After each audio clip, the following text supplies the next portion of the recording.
Case में किया हुआ है, जहां से हमारी खिलाफ पार्टी का दिमाग खत्म होता है ना, वहां मोमिन मलिक का दिमाग शुरू होता है। कुछ भी नहीं दिख रहा होगा तुम्हें। ऑर्डर, एक चैनल ऐसा छोटा सा, वो बेचारा ऑर्डर निकाल के लगा देता है, जी इस केस में ये हुआ, जी सबूत नहीं दिया, जी ये करा, जी वो करा। एक है, वो तो हमें पता है ना कहाँ है क्या है। ये क्यों कर दिया जी, ये क्यों वापस ले लिया, ये क्यों आगे बढ़ा, अरे वो हमें पता है ना क्या करना है। उसको मुझे देखना है, लड़ मैं रहा हूं ना, मुझे क्या करना है, कौन सी जगह पर क्या करना है, कब वापस लेना है, कब लगाना है, कब आगे बढ़ाना है, कौन सी गवाही किस वक्त कहाँ कैसे किस तरह देनी है, किन किन लोगों को देनी है, क्या करना है, मुझे पता है ना। कराया ना मैंने ऑर्डर, नेत्रपाल के कराए हैं, नेत्रपाल की बीवी के, रीटा है क्या नाम है, उसके कराए हैं। अंजलि एक उनके घर में उनके परिवार की बहू है, उसको मैंने बुलाया है। मनोज मस्ताना को मैंने बुलाया है, बुलाया ना।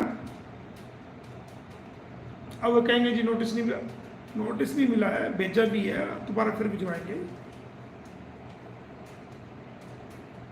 एक भाई को वीजा मिला, पाकिस्तान का कोई साथी है, देखो जी वीजा मिल गया, ये मिल गया। अरे भाई तुम एक आम नागरिक हो, आम नागरिक के रिश्तेदार ने स्पॉन्सर किया, तुम्हें वीजा मिल गया। ये गुलाम हैदर आम नागरिक कोई है यार, सीमा हैदर केस की वजह से ये तो सेलिब्रिटी हो गया है बहुत बड़ा। इसकी एक बात को सारे न्यूज चैनल, सारे इंडिया मीडिया हाउस उठा लेते हैं, सोशल मीडिया उठा लेती है। ये एक मसला भारत सरकार के नजदीक है, इसमें 4 बच्चों का मसला है, भारत सरकार के जेरे निगरानी ये मामला चल रहा है। ये आम वीजा नहीं है कि कोई भी उठाएगा दे देगा और वो कर 1 मिनट में वीजा मिल जाएगा और वो दिखाएगा देखो जी हमें वीजा मिल गया, हम तो जा रहे हैं, इसको नहीं मिला हमें मिल गया। अरे भाई तुम तो कुछ भी नहीं हो, तुम एक आम नागरिक हो। आम नागरिक जिसका कोई केस नहीं है, जिसकी कोई बीवी इधर से उधर नहीं हुई, जिसके बच्चे इधर, वो आम आदमी को मिलना अच्छी बात है, मिल सकता है उसको वीजा, वेलकम है। गुलाम हैदर का केस टेढ़ी खीर है। एक एक चीज को भारत की जो इंटेलिजेंस ब्यूरो है, जो हमारी एजेंसीज है, जो पुलिस डिपार्टमेंट है, हमारी भारत सरकार है, भारत के जो ऑफिसर्स है, एक एक चीज को वॉच करते हैं, एक एक चीज को। यहां तक के मेरे तमाम फोन की रिकॉर्डिंग भी होती है, एक एक फोन कॉल की रिकॉर्डिंग कर लो, हमें तो कोई दिक्कत नहीं। हम तो सच के साथ चलने वाले लोग हैं, जो करते हैं खुलेआम करते हैं।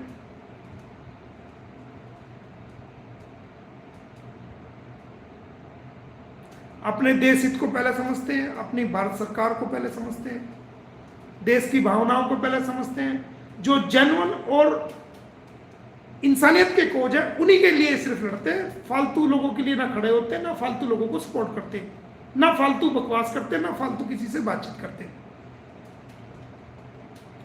एक एक मिनट मोमिन मलिक की वॉच होती है, कहां जा रहा है, किससे मिल रहा है, कब घर से निकला, ऑफिस में कब गया, ऑफिस से कौन से कोर्ट में गया, कौन से कोर्ट से कौन से कोर्ट में गया, किससे क्या बातचीत हुई। आप क्या लगा रहे, आसान है? पाकिस्तान से रिलेटेड केसेस को, वो भी हाईलाइटेड केसेस को भारत में करना आसान है? तो जो लोग इसको आसान खेल समझते हैं तो बहुत बड़ी गलतफहमी का शिकार है वो लोग।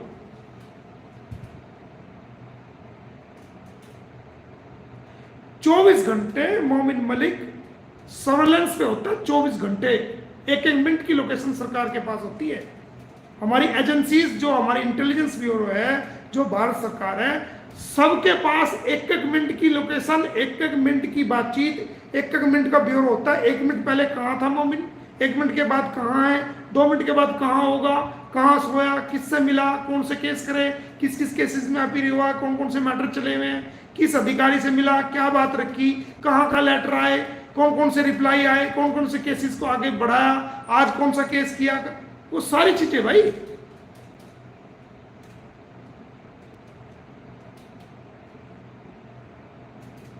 मात्र भोग देना, जैसे वो एक हॉरन आता था ना, पहले एक हॉरन आता था, आजकल तो प्रेशर हॉरन है, पहले एक हॉर्न आता था, गुब्बारा टाइप लगा होता था, उसको दबाते थे ना ऐसे ऐसे, उसको जितना दबाओ पो पो पो पो, उसको जितना दबाओ, रिक्शा में लगा होता था, गाड़ियों में लगा होता था, प्रेस उसको गुब्बारा टाइप में, उसको दबाओ तो फिर उसकी आवाज आती थी। मात्र वो भोंक देने से काम नहीं चलता।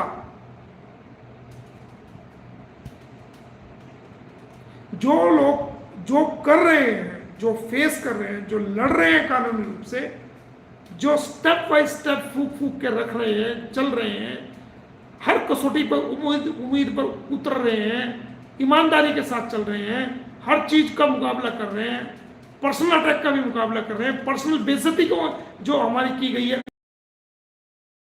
सशक्त आपकी बात को भी कोर्ट में रख रहे हैं, आगे बढ़ा रहे हैं, सरकार के सामने रख रहे हैं, आगे बढ़ा।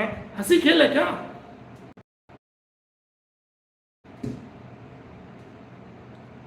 हंसी खेल जो लोग समझते हैं वो बेवकूफ लोग हैं, गलतफहमी का शिकार है। ये भारत है, भारत सरकार है। इतना आसान नहीं है जितना आप समझ रहे हो।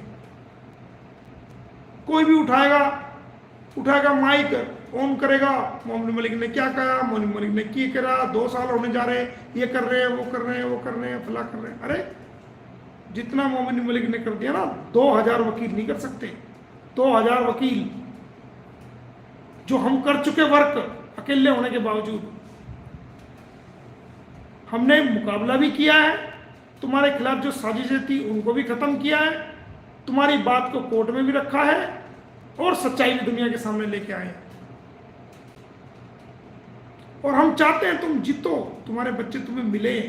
हम अपनी पूरी दुनिया के लोग चाहते हैं भाई ये इंसानियत का केस आगे बढ़े, तुम लोग आगे बढ़ो, ये बच्चे तुम्हें मिले, सेफ रहे ये बच्चे, इनके साथ कोई अनहोनी ना हो, कोई वारदात ना हो। पूरा भारत चाहता है इस बात को भाई। लेकिन उसके लिए तो स्टेप बाय स्टेप ही तो चलना पड़ेगा कानूनी रूप से। हम जाके जबरदस्ती तो छीन नहीं सकते बच्चे, जबरदस्ती जाके बात तो। अब कहते हैं कि जी एक वकील साहब ने जो पाकिस्तान के थे, उन्होंने एक भारत का एक लड़का गया तो उनकी बातचीत करवा दी, तो उस जो भारत का था जो वहां पकड़ा गया, जो अदालत में पेश हुआ, तो उसने वो करना चाहता था ना बातचीत, उसने की।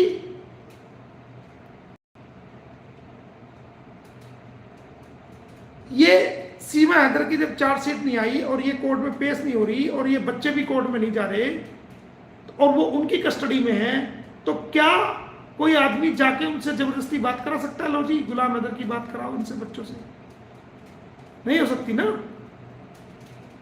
उसकी एक स्टेज है ना, तो फर्क है ना उस चीज में।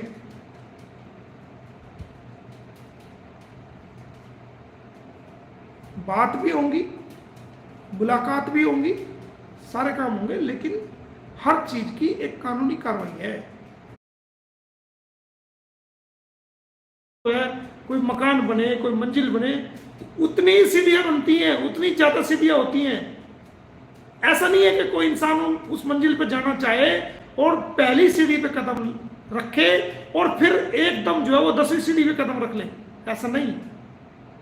ये दुनिया का वसूल है, दुनिया का कानून है, समाज का वसूल है, प्रकृति का नियम है कि अगर आपने एक सीढ़ी पे कदम रखा है तो जब आप एक सीढ़ी पे कदम रखेंगे तो फिर दूसरी पे रखेंगे, फिर तीसरी पे रखेंगे, फिर चौथी पे रखेंगे, फिर 5वीं पे रखेंगे, और जैसे जैसे आप कदम रखते जाओगे तो एक दिन आप उस दरवाजे पर पहुंच जाओगे जहां आप जाना चाहते हो। इसी प्रकार अगर आपको उतरना है तो पहले सबसे ऊपर वाली जो सीढ़ी है उस पर कदम रखोगे, फिर उससे छोटी पे रखोगे, फिर रफ्ता रफ्ता उतर के आप जो है वो गली पे पहुंच जाओगे। अब आप पहली सीढ़ी पे कदम रखा नहीं, अब 10वीं पे कोई रखना चाहे तो मुद्दे मुंह गिरोगे, ना आप चढ़ पाओगे और ना आप संभल पाओगे, चोट और खा लोगे।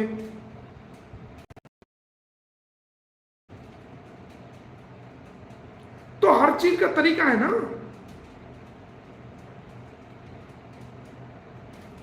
एक लड़का मस्जिद में रो रहा है, बैठा हुआ, ए मेरे अल्लाह, ए मेरे अल्लाह, मेरे को औलाद दे दे, मेरे को औलाद दे दे, बुरी तरह रो रहा है, आंसुओं से रो रहा है। एक बुजुर्ग रो रहा हो जोर जोर से, एक बुजुर्ग उस मस्जिद में बैठे हुए थे, वो गए कि यार उसने देखा ये मस्जिद में कोई भी नहीं है, ये कोने में बैठा है नौजवान लड़का, बुरी तरीके से दुआ उठा करके रो रो के दुआ मांग रहा है खुदा से, अल्लाह से, क्या इसको दिक्कत क्या है इसकी, जाके सुनो। जाके बेड के पास कंधे पे हाथ रखा, सर पे हाथ रखा। बुजुर्ग आदमी थे, बहुत बुजुर्ग थे। कहने लगे बेटा तुझे क्या परेशानी है, क्या दिक्कत है, तू इतना क्यों रो रहा है? दुआ उठा के अल्लाह के सामने मस्जिद में बैठा, अकेला कोई भी नहीं है मस्जिद में, कि जी मैं अल्लाह से, ईश्वर से औलाद मांग रहा हूं कि मेरे को औलाद हो जाए, मेरे को औलाद नहीं है।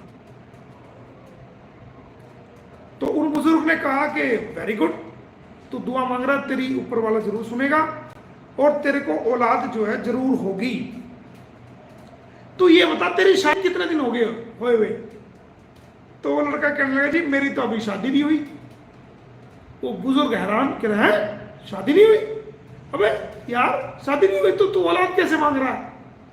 अरे भाई पहले जा अपना रिश्ता कर, शादी पक्की कर, उसके बाद बारात लेके जा, दुल्हन को रुखसती करा के अपने घर लेके आ, उसके बाद जो तुम्हारा फर्ज है उसको पूरा कर।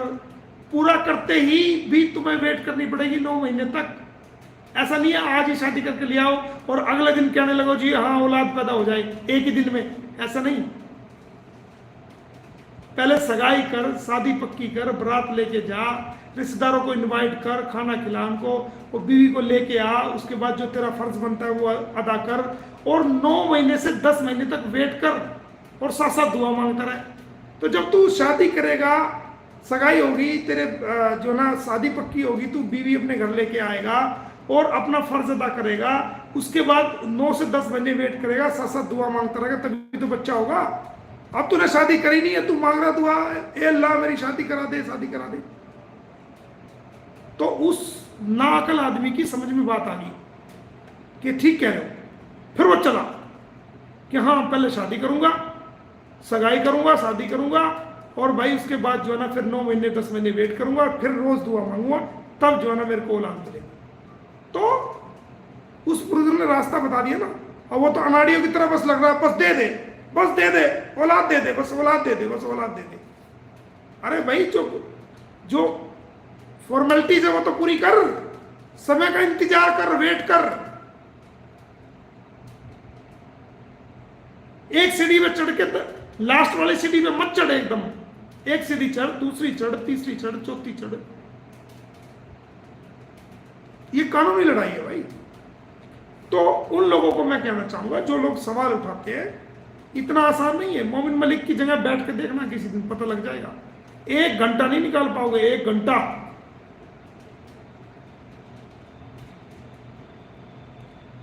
तो सब्र करो, शांति करो। इतनी बात जरूर मैं बता देता हूं कि जब ये तहलका मचेगा तो ये तहलका मोमिन मलिक नहीं बताएगा आपको, ये दुनिया के लोगों को मैं बता रहा हूं। दुनिया के लोग मोमिन मलिक को बताएंगे कि मोमिन मलिक ये तहलका मचा दिया, और सारे न्यूज चैनलों पे और सारे अखबारात के अंदर और सारी मीडिया के अंदर ये खबर चल रही है। मोमिन मलिक ने नहीं बताई, दुनिया मुझे बताएगी कि ऐसा हो गया और ऐसा हो चुका। ये दुनिया मुझे खबर देगी, मैं दुनिया को खबर नहीं दूंगा।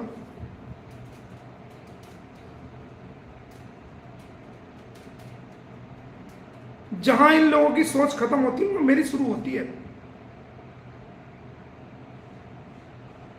मेरे बारे में कहो, आप मेरे पे सवाल उठाओ, कहो, बुरा नहीं लगेगा, लेकिन मर्यादा में रह करके।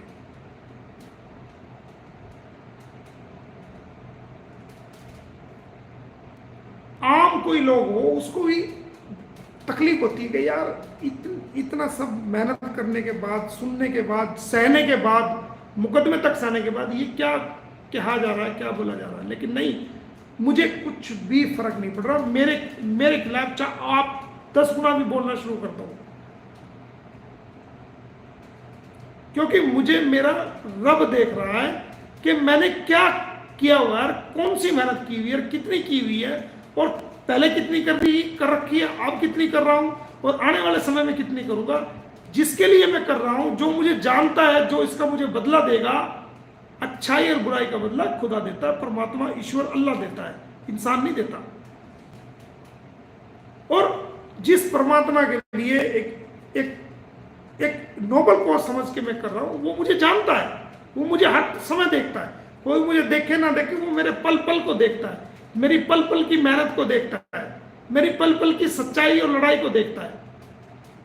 मुझे परवाह नहीं लोग मुझे कुछ भी कहें, नहीं, मेरा रब मुझे देख रहा है कि मैं क्या कर रहा हूं और जो मैंने किया है, और वही मेरे लिए काफी है, दुनिया की नहीं है परवाह। हाँ, इस काम को करके जरूर दूंगा, 101% ये होगा आपका काम। लेकिन अगर साथ ना दे सको, मैंने आपको पहले भी एक बार लास्ट में, अब चलते चलते ये बात कह रहा हूं कि मैंने शुरू में आपको एक बात कही थी, पीछे भी मैंने कही है कि जब ये केस खत्म होगा या खत्म होने की तरफ चलेगा, तो अपने ही कुछ साथी जो अपने ही समर्थक हैं, वही लोग गलतफहमी का धीरे धीरे बहुत शिकार हो जाएंगे और वही टर्न मारना शुरू कर देंगे, और लास्ट में चंद लोग पहुंचेंगे इस लड़ाई के आखिर तक। जैसे बिग बॉस में होता है ना कि लास्ट में एक योद्धा पहुंचता है, तो इस लड़ाई में चंद लोग पहुंचेंगे लास्ट तक, बाकी सब गलतफहमी का शिकार होकर के यूटर्न आपने देखा होगा, कई यूटर्न लग भी चुके। ये यूटर्न लगते जाएंगे, तो जो सच्चे योद्धा है इंसानियत के, वो यूटर्न नहीं मारेंगे, वो जीत के दिखाएंगे दुनिया को, और वही सच्चे योद्धा होंगे जो लास्ट तक इस मोमेंट पे सच्चाई के साथ लगे रहेंगे, जिन पे ना कोई अफवाह असर करेगी, ना कोई गुमराह चीज असर करेगी, और ना ही वो गलतफहमी के शिकार होंगे, वही योद्धा होंगे। और मैं गर्व से उन योद्धाओं का नाम लूंगा जब ये केस फाइनल होगा, जब ये बच्चे गुलाम अजहर की गोद में चले जाएंगे, तब मैं उन लोगों का फाइनल रूप से जो है नाम लूंगा कि ये वो योद्धा है जो सच्चाई के साथ लड़ेंगे। तो लास्ट में अभी समय काफी हो गया है, आप सभी का धन्यवाद, आपने मेरी बातों को सुना। और मैं ये गुलाम हैदर भाई से कहना चाहूँगा, मैं फ़ोन पे भी कोशिश कर रहा था, मेरा संपर्क नहीं हो सका। उनके गुलाम हैदर भाई के भी कई कॉल आए, लेकिन मैं अटेंड नहीं कर सका। मैंने किया तो उस टाइम अटेंड वो नहीं कर सके।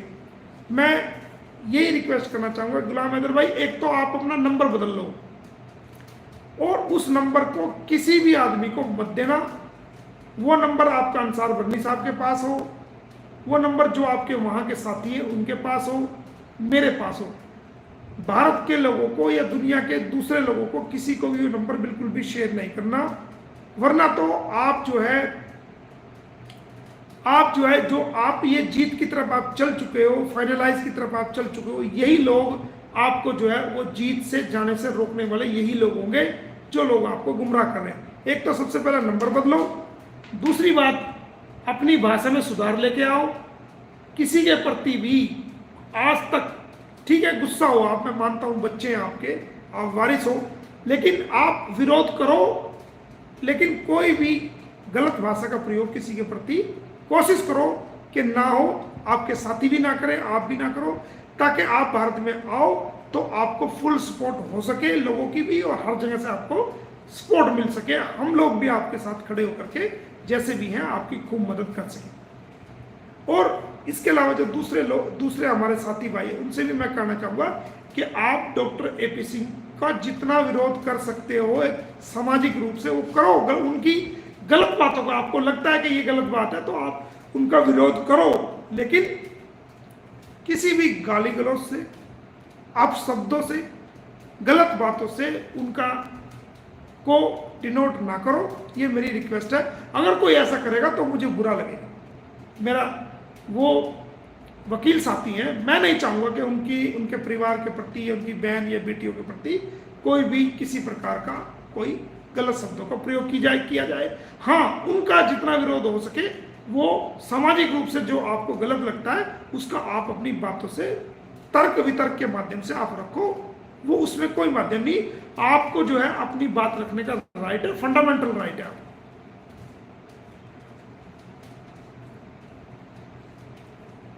जो मुझे गलत उन्होंने कहा वो मैंने कानूनी कार्रवाई की हुई है, वो मेरा उनका आपसी मामला है कानूनी।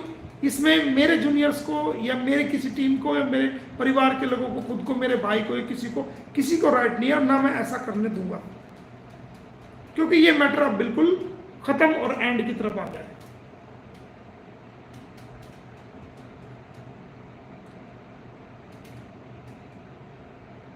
तो आप सभी का बहुत धन्यवाद, आप सभी ने सुना, देखा।